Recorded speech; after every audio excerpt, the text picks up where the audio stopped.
코코보라의 위험한 과학 이야기 시작해보도록 하죠. 오늘은 미국에서 벌어졌던 충격적인 정신조종 실험에 대해서 이야기해볼까 합니다. 놀랍게도 오늘의 이야기는 한국에서부터 시작되는데요. 1950년 북한의 남침으로 인해 한국전쟁이 발발했죠.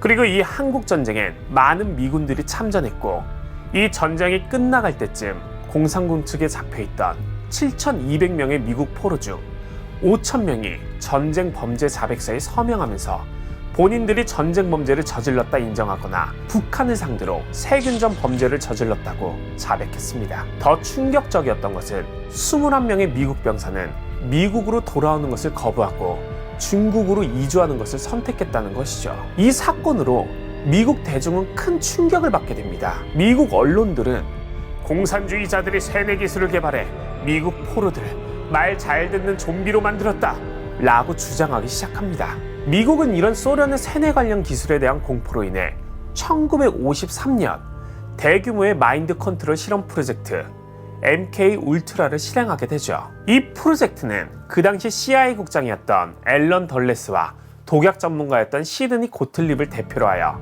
실행하게 됩니다. 아니 근데 독약 전문가를 왜 대표로 세운 거지? 라고 궁금증이 생길 수도 있을 텐데, 그건 바로 당시 미국 언론에서 소련군은 약물을 이용해서 세뇌하고 있다는 음모론이 팽배했기 때문에 이 프로젝트에서도 핵심 목표를 기억을 지우고 사람들을 순종하게 만들기도 하고 진실을 털어놓게 만들기도 하는 마인드 컨트롤 약물들을 개발하는 것으로 했기 때문이죠. 여기에는 80개의 연구기관이 연구에 참여했고, 초반에는 정신질환자, 수감자, 약물 중독자 등을 상대로 무려 20년 정도로 추정되는 기간 동안 비인격적인 실험이 진행되었다고 합니다. 실제로 이 프로젝트의 내용은 다양했습니다. 마이크로 복사파를 사람 내에 직접 발사해서 세뇌하기, 체면이나 신체적 학대를 이용해 기억 조작하기 등등 여러 가지 방법을 동원했는데, 이들이 선택된 이유는 여러분들도 짐작하시겠지만 약물 중독자나 이미 혼자 가는 사람들이 대부분이라 뒷말이 나오지 않을 거라고 생각한 것이죠. 실험 결과 일시적으로 신문을 할 때 효과를 얻기는 했지만 많은 사람들이 정신 이상자가 되거나 죽음에 이르렀다고 합니다. 이렇게 실험실에서 결과가 성공적이지 않았음에도 시드니 고틀립은 이 실험을 일반 사람들에게까지 확장했다고 합니다. 그 실험은 기술 지원과에 있는 모든 직원들을 상대로 시작해 다른 부서 CIA 요원들에게까지 시행했으며, 거기에 이 실험은 예고 없이 마시는 커피에 약물을 타는 식으로 진행되기도 했다고 합니다. 이 중 약물의 영향을 받은 한 요원은 미친 듯이 워싱턴 DC를 가로질러 달리거나 지나가는 차 안에 괴물들이 있는 환각을 보는 등의 증상을 보이기도 했습니다. 이를 통해 시드니 고틀립은 약물을 이용해 사람을 미치게 만들어 무기로 사용될 수 있음을 확인했다고 보고합니다. 하지만 자기도 모르게 실험에 참여하고 있던 프랭크 올슨이라는 군 과학자는 약물의 영향으로 자살을 시도해 죽음에 이르는 등 여전히 많은 부작용이 남아있었죠. 게다가 CIA는 스코틀랜드 출신 정신과 의사 도널드 카메론을 영입해 실험 무대를 캐나다로 확장시키게 되는데요. 캐나다에서 실험은 대부분 산후우울증이나 불안장애 같은 일반적인 문제들로 연구소를 찾은 사람들을 대상으로 진행되었습니다. 약물과 전기 충격을 병행한 실험들을 통해 실험자들이 말하는 법을 잊어버리게 만들고 부모를 신문자로 인식하게 하는 등의 영구적인 기억 상실을 만드는 데 성공했죠.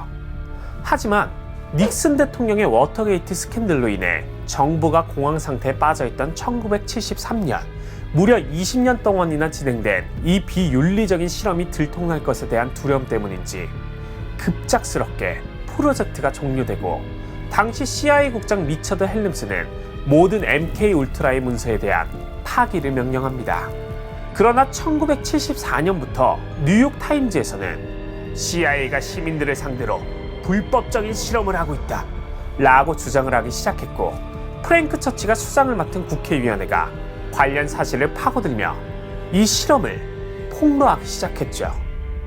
조사 결과 아직 파기되지 않은 2만여 장의 회계 관련 문서가 남아있었고, 1977년 이 문서들이 공개되었는데요. 조사를 담당한 처치위원회는 이 실험에서는 피실험자로부터 사전 동의가 전혀 이루어지지 않은 끔찍한 실험입니다 라고 말했으며, 위원회의 권고 이후 미국 정부는 사전 동의가 제외된 인간약물 실험을 엄격하게 금지하게 되었죠. 그리고 캐나다 정부가 이 실험에 협조했다는 사실에 캐나다 국민들도 정말 많은 충격을 받았습니다. 사실 지금까지 MK울트라 프로젝트를 이야기하며 실험에 성공했다는 표현은 실험을 진행했던 매드 사이언티스트들의 입장이고, 실제로 이는 약물이 뇌에 사고작용에 영향을 주거나 뇌를 심하게 손상시켜서 그런 것일 뿐이었습니다. 그 후로 모두 정상적인 사고도 할 수 없고 제대로 된 진실을 말할 수도 없는 노릇일 테니 성공이라 할 수는 없죠. 결국 CIA 또한 부작용 없이 정신을 조종하는 약물을 개발할 수 없다는 것을 20년간의 비윤리적인 실험 끝에 깨달았죠. 정말 많은 사람이 희생에도 불구하고 이 실험을 통해 파생된 과학 분야가 단 한 개도 없다고 합니다. 그리고 성공한 것으로 알려졌던 소련의 세뇌 실험도 알고 보니 모두 실패였죠. 세뇌된 군인들은 모두 고국에 돌아온 뒤 몇 주 이내로 모두 정상이 되었다고 합니다. 이 사건을 모티브로 한 여러 영화와 음악이 존재하고 첩보 영화의 기념비적인 영화라고 할 수 있는 제임스 본 또한 이 사건에 영향을 받았다고 합니다. 전쟁 시기의 적군에 대한 공포와 기술 개발에 대한 압박이 사람을 얼마나 잔인한 상황까지 몰아넣을 수 있는지를 잘 보여주는 실험이라고 할 수 있겠네요. 코코보라의 위험한 과학 이야기는 여기까지였습니다.